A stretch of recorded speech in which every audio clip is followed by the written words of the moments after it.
Hello, beer troopers, and welcome to another beer review with me, Peter, the master of hoppets. Actually, this is the first beer review that I'm shooting in 2019.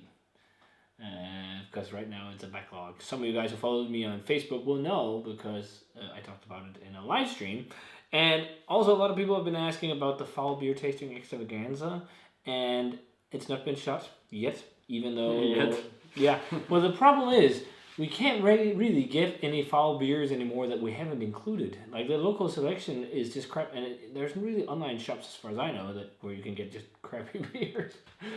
So it's hard, but I will have another look and see. Otherwise, we might not get a foul beer tasting extravaganza. Just we'll see. But guys, we're looking at a new beer from a brewery that I have never heard of before until recently. This is from Thorn in San Diego, apparently a nano brewery.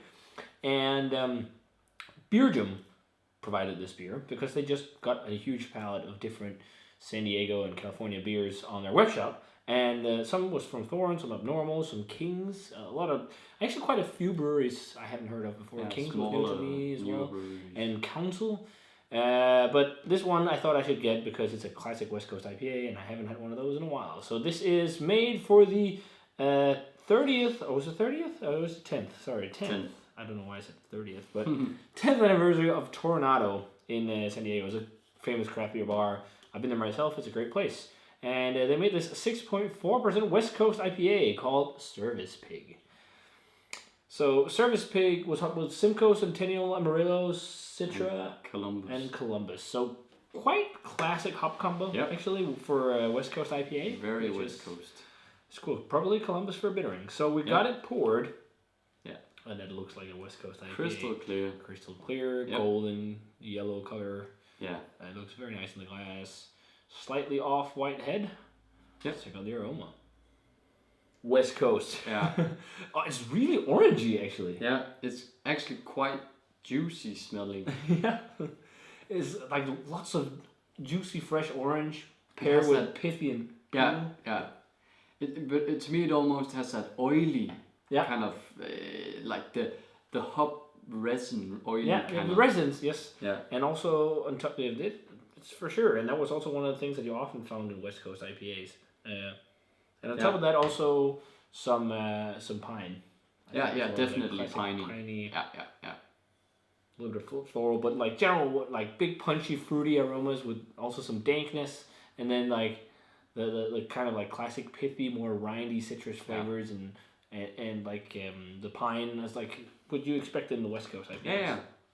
It's actually quite popping. Mm-hmm. It surprises me a bit because it's 2 months old. Yeah, but pretty impressive actually. Yeah. Well, let's try it.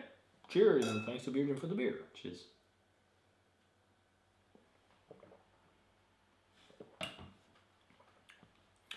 Not as bitter as I expected.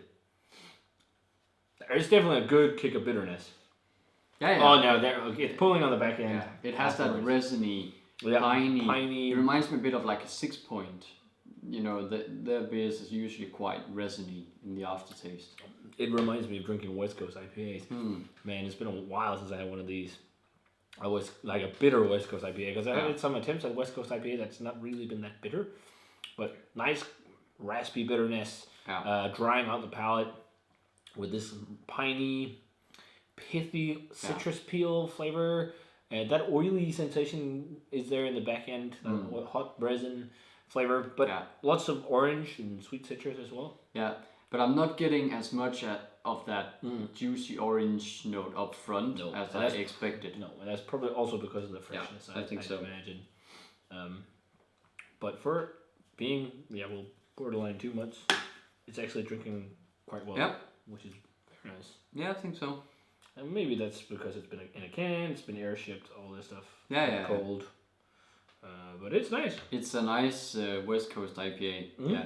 If it had like just a bit more depth of flavor from maybe a bit more sweetness and a bit more just popping hop juicy flavors that you also get in West Coast IPAs. Juiciness is not only New England, but that's just like done like to an even greater amount. But I'm also getting slightly like a floral honey kind of. I don't know about honey, but I definitely say floral. Yeah. But there's sweetness, but that's just to me. me just like a little bit of a caramel flavor. Yeah. And a little bit of bready malt. It's also quite crisp, actually. I'm thinking like an 88. I think it's pretty nice. Yeah, I think, I don't know what it was like completely fresh, but it could be in the early 90s. If the taste followed the aroma a bit more, maybe. Yeah, I agree. Yeah, in 86, 87 for me. Yeah, so guys, that does it for the Thorn Brewing Company Service Pig IPA. If you guys had a chance to try this one, let us know what you thought of it. We have one more beer from these guys, which is their barrel-aged Dark Sour Imperial Stout to try. So it'll be fun to check that one out. Yeah. And thanks to Central Beer for the beer, and as always, remember to comment, subscribe, check out the Facebook fan page and Twitter and Instagram. Give this video a thumbs up if you enjoyed it, and we're going to say cheers. Cheers. And see you guys in another beer review.